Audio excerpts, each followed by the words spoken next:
아프리카 북단 사하라의 붉은 모래 속에서 한국인이 쫓겨났습니다.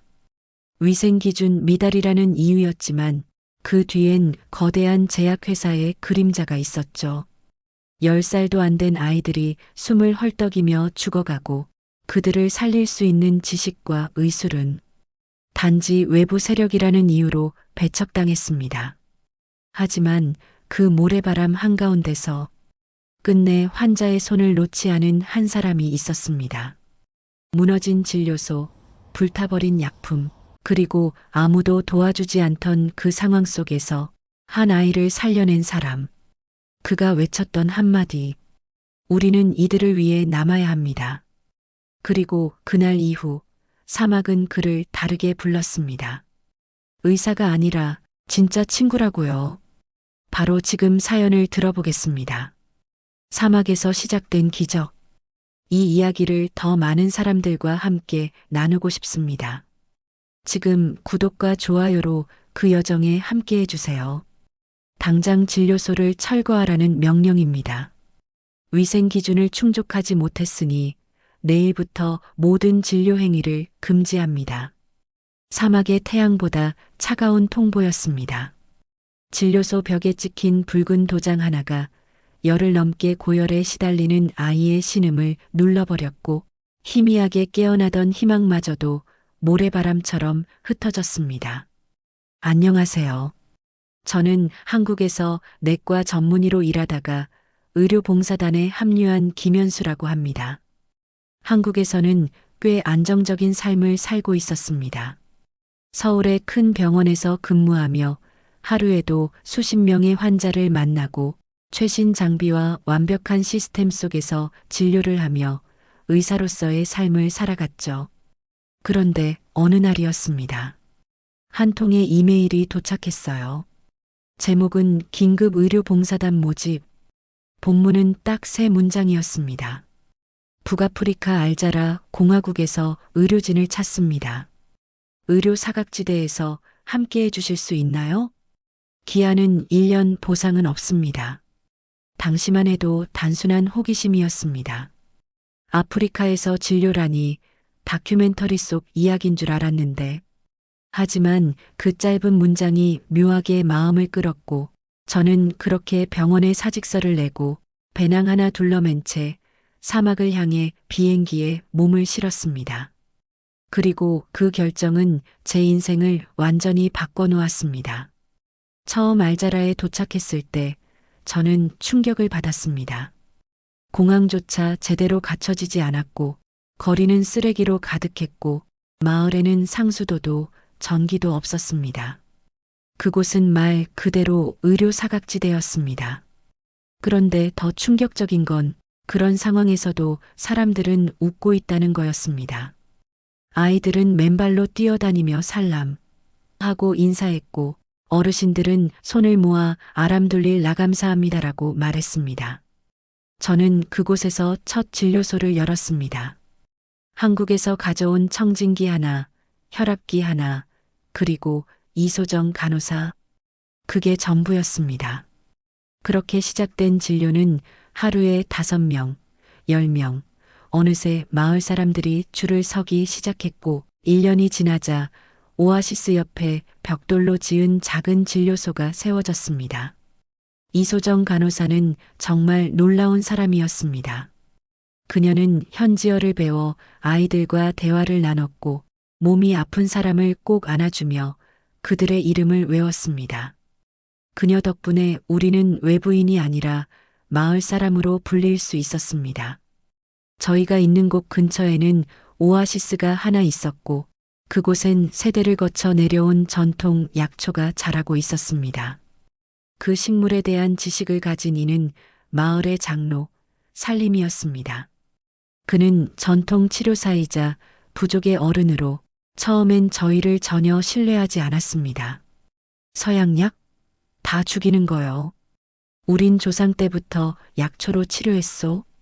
그 말 속에는 수백 년간 외세에 의해 지배당했던 알자라의 상처가 담겨 있었습니다.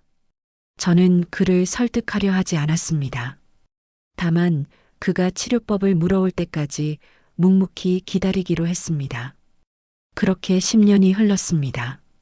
진료소는 알자라 보건소보다 더 많은 환자를 받게 되었고 주민들의 감사 편지, 아이들의 웃음, 그리고 매년 돌아오는 말라리아 환자의 생존율이 말해주듯 저희는 분명히 누군가에게 필요한 존재였습니다.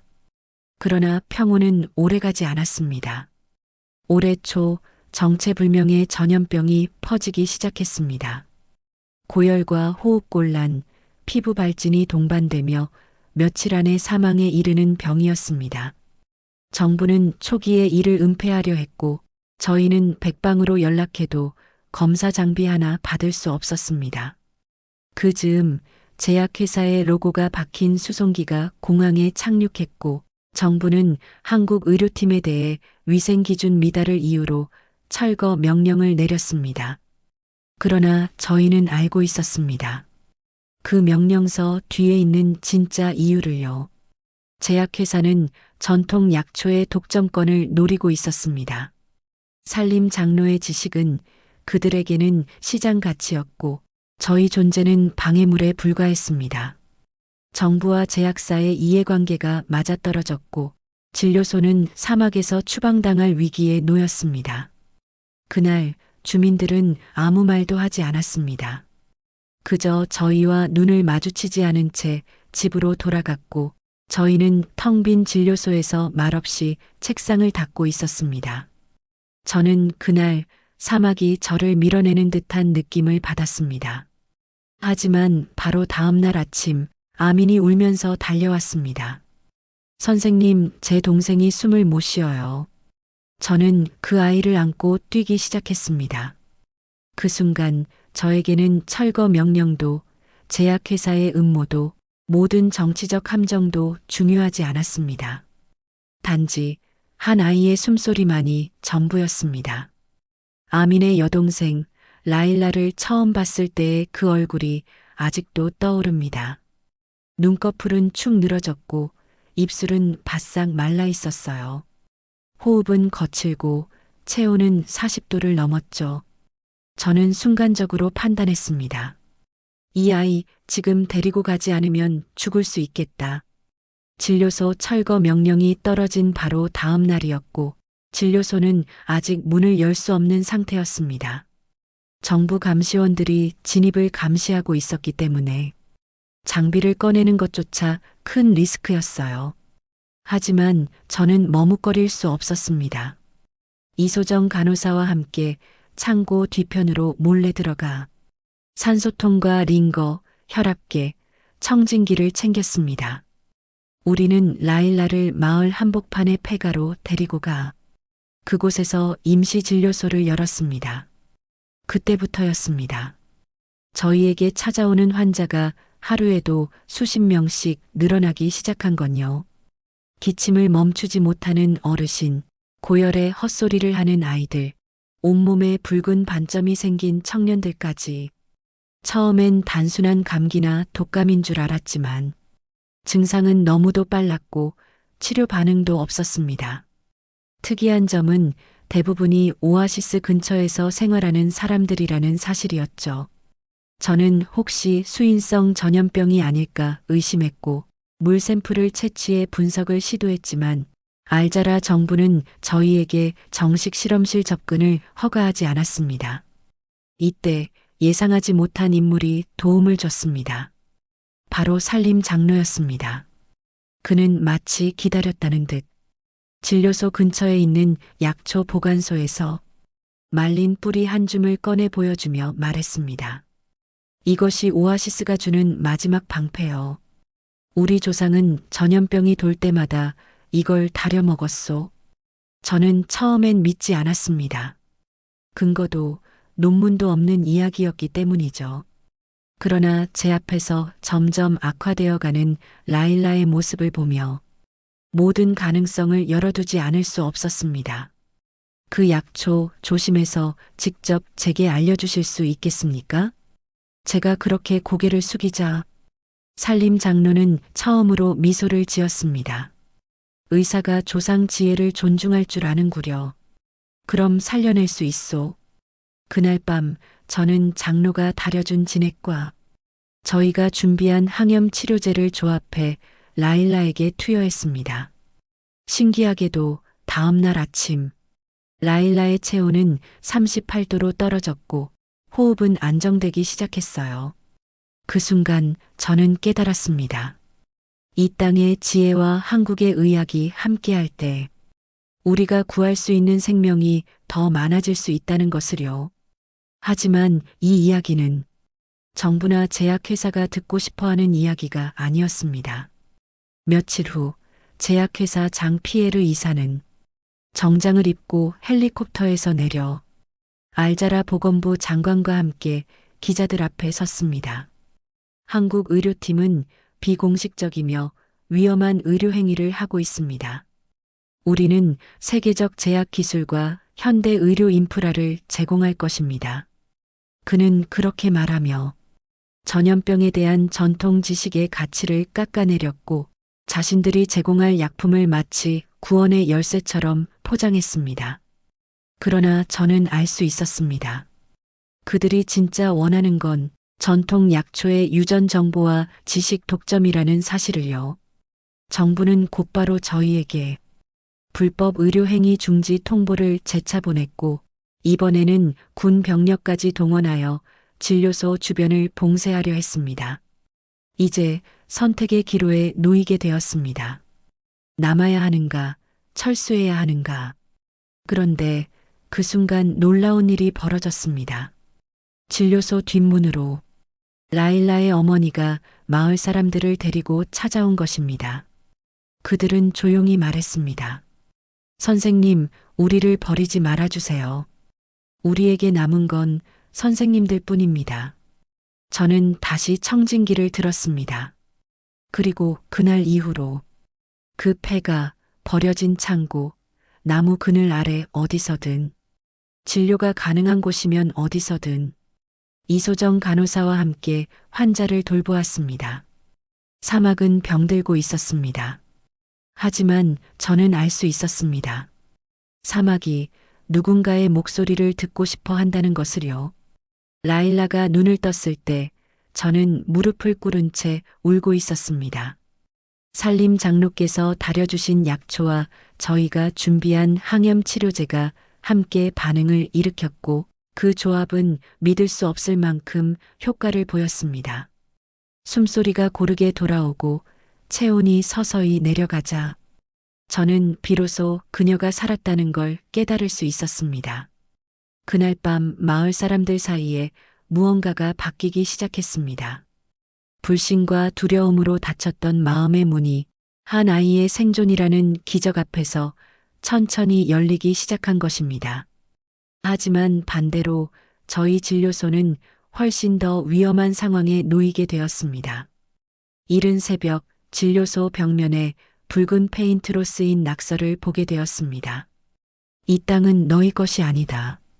떠나라. 그리고 그 아래엔 제약회사의 로고가 찍힌 종이가 말려 있었습니다. 서슬퍼런 메시지였습니다. 며칠 후 더 끔찍한 일이 벌어졌습니다. 진료소의 의약품 창고가 불탔습니다.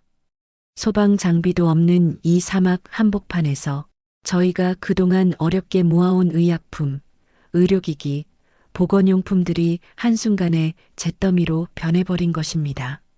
주민들은 공포에 떨었고 정부는 침묵했습니다. 그러면서도 매일 밤 뒷문으로 아픈 아이를 안고 오는 부모들이 줄을 섰습니다. 한편으로는 저희를 돕고 싶어 하면서도 또 한편으로는 두려워했던 것이죠.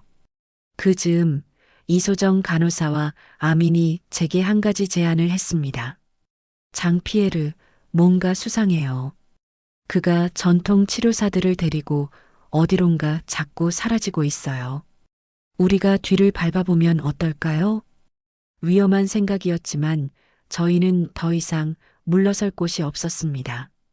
그들의 말대로라면 제약회사가 단순히 약초를 수집하는 수준이 아니라 전통 지식을 조직적으로 수탈하고 있을 가능성이 높았습니다. 이틀 뒤 이소정 간호사와 아미는 몰래 촬영 장비를 챙겨 장피에르 일행을 따라갔습니다. 그리고 돌아온 그날 밤 두 사람은 흙먼지와 땀에 뒤범벅이 된 채로 작은 캠코더를 제 손에 쥐어주었습니다. 그 영상에는 충격적인 장면이 담겨 있었습니다. 콘크리트 벽으로 둘러싸인 폐창고 안 산림 장로를 비롯한 4명의 전통 치료사들이 의자에 앉은 채 강제로 질문을 받고 있었습니다. 제약회사 직원들은 손에 태블릿을 들고 약초의 이름, 성분, 사용법을 영어로 녹음하게 했고 녹음이 끝날 때마다 이건 이제 우리의 자산이다라고 말했습니다. 저는 숨이 막혔습니다. 그들이 원했던 건 단지 식물 그 자체가 아니었습니다. 그 식물이 수백 년간 사람들을 살려온 지식, 문화, 정체성이었죠. 그리고 그걸 소유하려 했던 겁니다. 지금 이 순간에도 고유한 전통이 국제 특허로 넘어가고 있었습니다. 이 영상은 단순한 불법 촬영이 아니라 진실을 알리기 위한 결정적 증거가 될 수 있다고 판단했습니다. 이소정 간호사와 아민, 그리고 저희 의료팀은 이 영상을 영어와 아랍어로 자막 처리한 후 국제 NGO, 인권단체, 보건기구, 그리고 SNS 플랫폼에 동시에 공개했습니다. 처음에는 반응이 없었습니다. 하지만 24시간이 지나고 전 세계 곳곳에서 연락이 오기 시작했습니다. 유엔 산하 의료윤리위원회에서 조사를 착수하겠다고 밝혔고 BBC, CNN, 알자지라, MBC 등 각국 언론이 이 사건을 보도하기 시작했습니다. 사막의 지식, 외세에 유린되다. 한국 의료팀, 진실을 고발하다. 의술은 국경을 넘는다. 가장 극적인 순간은 알자라 대통령이 직접 기자회견을 열어 제약회사와의 계약을 전면 재검토하고 한국진료소의 의료봉사활동을 국가적 자산으로 인정하겠다고 발표한 일이었습니다. 그날 마을 광장에 사람들이 모였습니다. 어느 누구의 지시도 강요도 없었습니다. 그냥 모두가 스스로 나와 저희를 향해 고개를 숙였습니다. 산림 장로는 저를 껴안고 말했습니다. 처음에 그대가 왔을 때 나는 그대를 믿지 않았소. 하지만 그대는 우리를 팔지 않았소. 이 땅의 의사가 되었소. 그 말 한마디에 저는 참았던 눈물을 쏟고 말았습니다. 그날 마을 광장은 울음과 박수로 뒤섞인 함성으로 가득 찼습니다. 산림 장로님이 제 손을 잡고 외친 말. 이 사람은 우리 부족의 진짜 친구요. 그 목소리는 바람을 타고 사막 전체에 퍼져나가는 듯 했습니다. 그 순간을 저는 평생 잊지 못할 것입니다.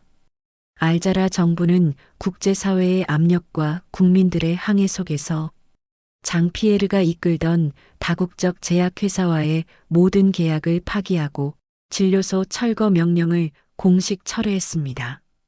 대통령 명의의 성명서에는 이렇게 적혀 있었어요. 한국 의료진은 알자라의 자존심을 지킨 동반자입니다. 우리는 그들의 봉사와 진심을 영원히 기억할 것입니다. 그 문장을 읽는 순간 제 두 손이 떨렸습니다. 그동안 쌓여있던 억눌린 감정이 터져 나오는 걸 감히 억누를 수 없었습니다. 진료소는 곧바로 복구 작업에 들어갔고 알자라 내 여러 NGO와 국제의료단체들이 지원 장비와 의료 물자를 보내주었습니다. 그리고 놀랍게도 알자라의 젊은이들이 자발적으로 진료소에 봉사자로 지원했습니다. 아민도 그중 하나였죠. 아니, 아민은 단순한 자원봉사자가 아니었습니다. 그는 마을 전체의 상징이 되었습니다. 가난 속에서도 희망을 포기하지 않았고 자신의 동생을 살린 진료소의 의미를 누구보다 잘 아는 사람이었습니다. 그는 어느 날 밤 저에게 조심스럽게 말했습니다. 선생님, 저도 의사가 되고 싶습니다. 이젠 통역사가 아니라 누군가를 살리는 사람이 되고 싶어요. 그 말을 듣고 저는 즉시 서울에 있는 제 모교와 연락을 취했습니다. 그리고 몇 주 뒤 한국의 한 대학병원에서 국제의료 인재 양성 프로그램이라는 이름으로 아민의 입학을 조건부로 허락해 주었습니다. 아민은 눈물을 흘리며 말했죠. 이 길의 시작은 선생님이지만 앞으로는 제가 이 길을 이어가겠습니다. 진료소 한켠 작은 벽에는 이제 새 간판이 걸려 있습니다. 알자라 마이너스 한국 협력의료센터. 그 아래에는 이렇게 적혀 있습니다. 의술로 섬기고 사랑으로 나누다. 예전엔 낡고 허물어진 벽돌 건물에 손으로 직접 그려진 그림과 간판이 전부였지만 지금은 주민들이 함께 새로 칠하고 정비한 외관에 태양광 패널이 설치된 지붕과 최소한의 전기와 냉장 설비가 갖춰진 의료시설이 되었습니다. 하지만 저에게 진짜 변화는 건물이 아니라 사람들이었습니다. 살림 장로님은 매주 한 번 진료소를 찾아 약초와 관련된 강의를 진행하시고 이소정 간호사는 여성들을 위한 건강교실을 열어 보건 지식은 물론 자신감과 연대감을 심어주고 있었습니다. 그 변화는 정말 놀라웠습니다. 과거엔 진료를 받기 위해 남편의 허락을 받아야 했던 여성들이 이젠 스스로 약초를 다려 가족을 돌보고 이웃 여성의 건강까지 챙기기 시작했으니까요. 어느 날 그런 변화 속에서 한 어르신이 제게 조용히 와서 이런 말을 했습니다. 선생님, 우리는 원래 스스로 돌보는 법을 잊고 있었던 것 같소? 그걸 다시 생각나게 해준 건 바로 선생님의 진심이었소. 그 말을 듣는 순간 저는 한국에서 처음 이곳으로 올 때 가졌던 질문이 떠올랐습니다. 내가 여기에 있어도 될까? 그 질문의 답을 이 마을 사람들의 삶이 대신 말해준 셈이었죠. 그리고 아민이 떠나던 날 마을 사람들은 손에 손을 잡고 공항까지 배웅을 나왔습니다. 너는 우리 부족의 첫 의사다. 그 말에 아민은 고개를 숙이며 저를 향해 웃었습니다. 선생님, 한국에서 꼭 배워올게요. 그리고 다시 돌아올게요. 그때 저는 약속했습니다. 이 진료소를 지키겠다고. 그리고 아민이 돌아올 그날까지 더 많은 사람들과 함께 진짜 의료, 사람을 위한 의술을 펼치겠다고요. 이 사연을 이렇게 전하게 된 이유는 단지 저희의 이야기를 자랑하기 위해서가 아닙니다. 세상에는 아직도 너무 많은 알자라가 있고 그곳에는 라일라, 아민, 살림 장로 같은 사람들이 존재합니다. 그리고 그들에게 정말 필요한 것은 거대한 기술이나 돈이 아니라 누군가의 진심 어린 관심과 함께 살아가려는 동반자의 자세라는 걸 말씀드리고 싶었습니다. 의사가 된다는 건 그저 병을 치료하는 것이 아닙니다. 누군가의 말에 귀 기울이고 함께 두려워하고 그리고 함께 살아내는 일. 그것이 제가 이곳 사막 한복판에서 배운 의사의 정의입니다. 오늘도 진료소 문은 열려 있습니다.